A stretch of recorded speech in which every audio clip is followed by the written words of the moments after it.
Most people spend their lives reacting to thoughts they never chose, emotions they never examined, and situations they never stopped to understand. Someone says something disrespectful, and anger takes over. A difficult email arrives, and anxiety immediately begins writing a story about what it means.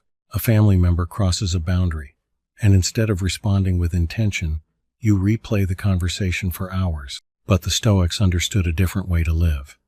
Before you react to what happens, observe what is happening inside you. That simple pause can change everything. Mindful observation is not pretending that nothing bothers you. It is not becoming passive, emotionless, or detached from life. It is the practice of seeing your thoughts, emotions, impulses, and circumstances clearly before allowing them to control your behavior. And this is remarkably close to the discipline the Stoics practiced thousands of years ago. Epictetus taught that we are disturbed not simply by events, but by the judgments we make about those events. Marcus Aurelius repeatedly reminded himself to examine impressions before accepting them as reality. Seneca warned that anger becomes more powerful when we feed it with our imagination. The modern world gives you thousands of opportunities every day to lose control of your attention. Notifications, arguments, headlines, financial worries, difficult relationships, workplace pressure, loneliness, and uncertainty constantly compete for your mind. But you don't have to give every thought a seat at the table. You can observe. And once you learn to observe, you begin to create space between what happens and what you do next. Lesson 1. Observe the thought before you believe it. A thought can feel true without being true. You wake up and think, I'm already behind. Then your mind adds another thought. I'm never going to catch up. Then another. Everyone else seems to have their life together, except me. Within a few seconds, you've created an emotional reality based on a chain of assumptions. The Stoic response is different. Instead of immediately believing the thought, observe it. Marcus Aurelius practiced this kind of mental separation constantly. He would examine his impressions and ask what a situation actually was, stripped of the emotional story surrounding it. Try this the next time your mind produces a strong reaction. Instead of saying, I'm going to fail, say, I'm noticing the thought that I might fail. That small change in language matters. You are no longer standing inside the thought. You are looking at it. Imagine receiving a short text from your boss. Can we talk tomorrow? Your mind immediately jumps ahead. Maybe you're in trouble. Maybe your performance isn't good enough. Maybe something is changing. You spend the entire evening worrying about a conversation that hasn't happened. Mindful observation interrupts the chain. You notice, my mind is predicting a negative outcome. That's all. You don't have to argue with the thought. You don't have to replace it with fake positivity. Simply recognize it as a mental event rather than a fact. This is where emotional control begins. You stop asking, how do I make this thought disappear? And start asking, is this thought worthy of my belief? That is a much more powerful question. Lesson 2. Name the emotion without becoming the emotion.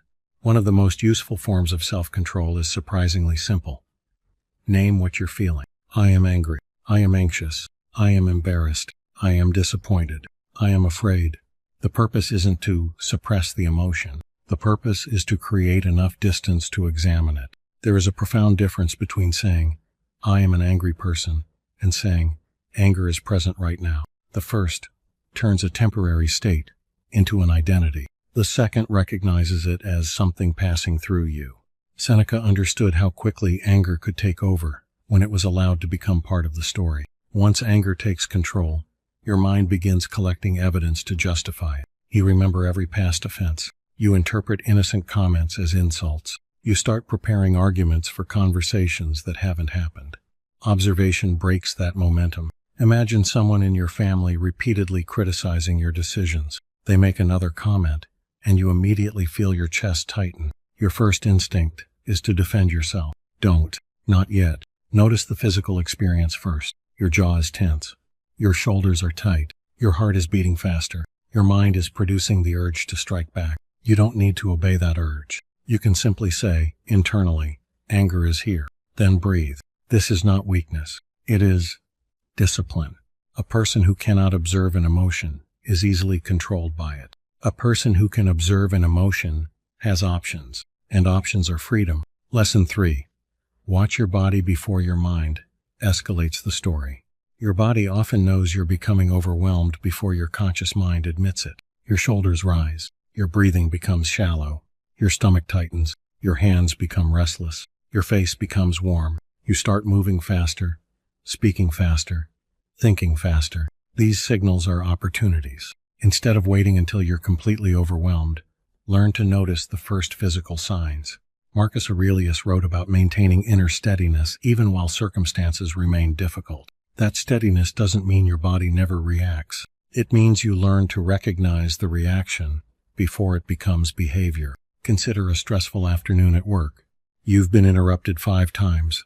You're behind on an important deadline, and someone sends you a message demanding something immediately. Your body reacts before you consciously decide anything. If you don't notice it, you may fire back an angry response. If you do notice it, you can stop. Put both feet on the floor. Relax your jaw. Take one slow breath. Look around the room. Feel the chair beneath you. Then ask, what actually needs to happen next? Not, how do I solve my entire life? Not, why does everyone make things harder? Just, what needs to happen next? That question brings you back from mental chaos into reality. The goal is not to eliminate stress. The goal is to stop turning one stressful moment into an entire stressful day. Lesson 4. Observe people without immediately judging them.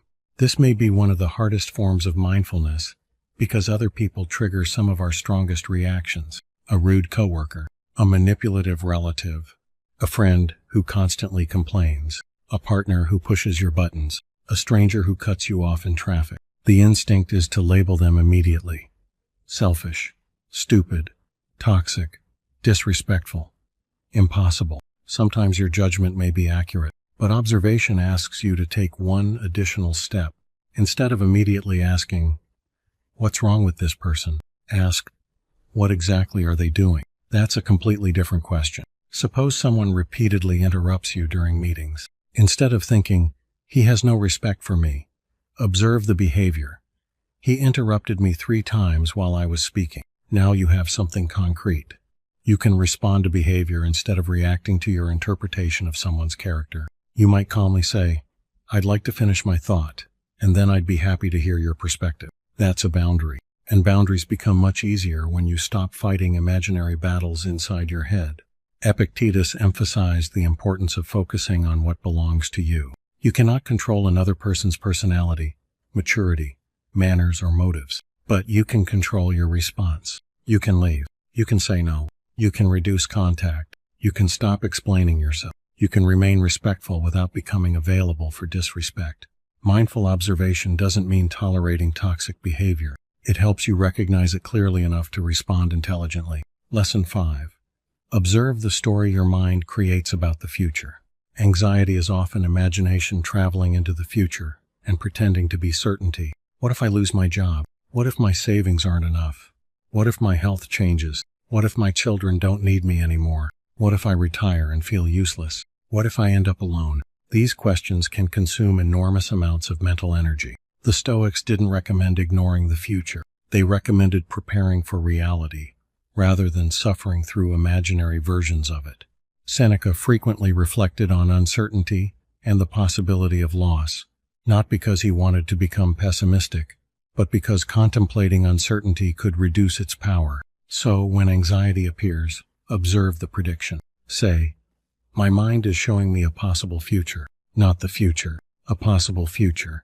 Then return to what you can actually influence. If you're worried about retirement, look at your finances. If you're worried about loneliness, strengthen your relationships. If you're worried about your career, improve a useful skill. If you're worried about your family, have the conversation you've been avoiding.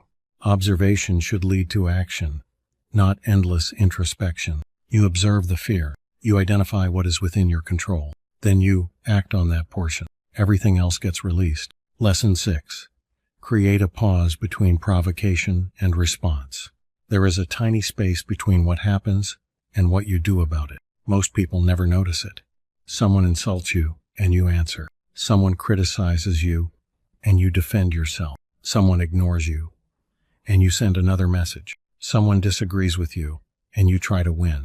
but the Stoic trains that tiny space. Epictetus taught that when an impression appears, we should examine it before giving our assent. That is an incredibly practical discipline. Imagine someone says something deliberately provocative during an argument. Your body immediately wants to respond. Don't answer yet. Take one breath, then another. Notice the urge. You don't have to destroy the urge. You simply don't obey it automatically. Ask yourself, will responding improve this situation? If I say this, will I respect myself tomorrow? Am I trying to solve the problem? Or am I trying to hurt this person because I feel hurt? Those questions can prevent years of regret. Sometimes the strongest response is a calm sentence. Sometimes it is silence. Sometimes it is leaving the conversation. Sometimes it is saying, I'm willing to discuss this, when we can both speak respectfully. The point isn't to win the moment. The point is to remain in possession of yourself. Lesson 7. Observe your need for control. A great deal of suffering comes from trying to control what was never ours to control. You want your adult children to make better decisions. You want your spouse to understand you immediately. You want your coworkers to appreciate your effort. You want strangers to behave rationally. You want the economy to cooperate with your plans. You want the past to have happened differently. None of this belongs entirely to you. The Stoic discipline of control begins with observation. Watch yourself trying to control something. Notice the frustration. Notice the mental arguments. Notice how much energy you're spending attempting to force reality into the shape you prefer. Then ask the simplest question. What part of this is actually mine? Maybe it's your words. Maybe it's your preparation. Maybe it's your financial decisions. Maybe it's whether you stay in a relationship. Maybe it's whether you answer the phone. Maybe it's whether you continue an argument. Take responsibility for that part. Release the rest. This doesn't make life smaller. It makes your energy available for the things that matter. Lesson 8. Observe yourself without turning observation into self-attack. There is another danger. You can become so focused on self-improvement that every observation becomes another reason to criticize yourself. You notice that you're anxious and think, why am I still like this? You lose your temper and think, I should be better than this. You procrastinate and think, I'm lazy. Now observation has become another weapon against yourself. That isn't Stoic discipline. Marcus Aurelius constantly reminded himself to return to the work of becoming better, without wasting energy on unnecessary resentment toward himself. When you notice a weakness, study it. Don't insult yourself for having it. If you procrastinated today, ask why. Were you tired? Was the task unclear? Were you afraid of failing? Were you distracted? Did you make the task too large? Observation turns mistakes into information. Self-attack turns mistakes into identity. There is a difference. A disciplined person doesn't say, I'm hopeless. A disciplined person says, that didn't work. What caused it? And what will I change tomorrow? That is how character develops. Lesson 9. Practice observation in ordinary moments. You don't need an hour-long meditation session to develop this skill. Use ordinary moments. When you're drinking coffee, actually taste it. When you're walking, feel your feet touching the ground. When you're driving, notice the tendency to become irritated by traffic. When you're eating, notice when you're full. When you're talking to someone, notice when you're preparing your response instead of listening. When you're alone at night, notice the thoughts that appear when there is nothing left to distract you. These moments train the mind to witness instead of constantly react. And eventually, the practice follows you into difficult situations. The person who learns to observe a passing thought during a quiet morning is better prepared to observe anger during an argument. The person who learns to notice anxiety without immediately escaping it is better prepared when uncertainty arrives. The person who learns to sit quietly with discomfort becomes less dependent on constant stimulation. This is why mindful observation can feel like healing. You're no longer running from every uncomfortable experience. You're learning that you can experience something without becoming consumed by it. Lesson 10. Use observation to return to yourself. Eventually, all of these practices lead to one deeper realization. You are not every thought that enters your mind. You are not every emotion that moves through your body. You are not every opinion someone has about you. You are not your worst mistake. You are not your most embarrassing moment. You are not the difficult season you're currently experiencing.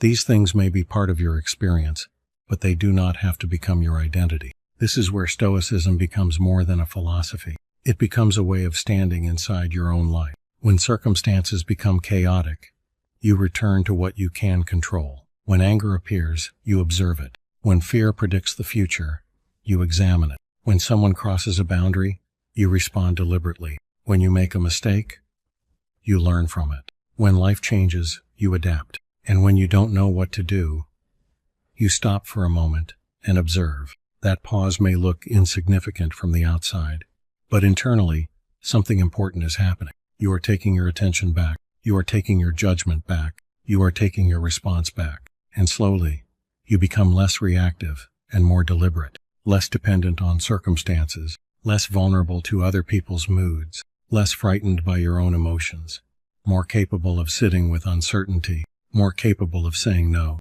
more capable of walking away, more capable of staying calm when someone else is not. That is resilience. And perhaps the deepest lesson is this. Healing doesn't always begin by changing what is happening around you.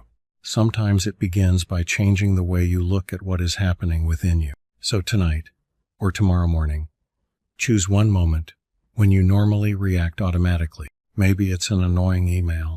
Maybe it's a family conversation. Maybe it's traffic. Maybe it's an anxious thought about money, aging, work, or the future. And before you react, stop. Observe the thought. Observe the emotion. Observe the body. Observe the story. Then ask one question. What is actually within my control right now? Let the answer guide your next action. You don't need to become perfectly calm. You don't need to eliminate every negative thought. You don't need to become someone who never gets angry, afraid, disappointed, or overwhelmed. You only need to become someone who can notice what is happening before surrendering control to it. That is the practice. And every time you pause instead of reacting, every time you examine an impression instead of believing it, every time you choose a deliberate response instead of an automatic one, you strengthen the person you are becoming. The world will continue to be noisy. People will continue to disappoint you. Plans will fail. Bodies will age. Money will fluctuate. Relationships will change. Uncertainty will remain. You cannot control all of that, but you can learn to meet it with a mind that watches before it reacts, a character that chooses before it obeys, and a spirit that does not need life to be easy in order to be at peace. Observe first, then choose. That small discipline, practiced every day, can change the way you experience your entire life.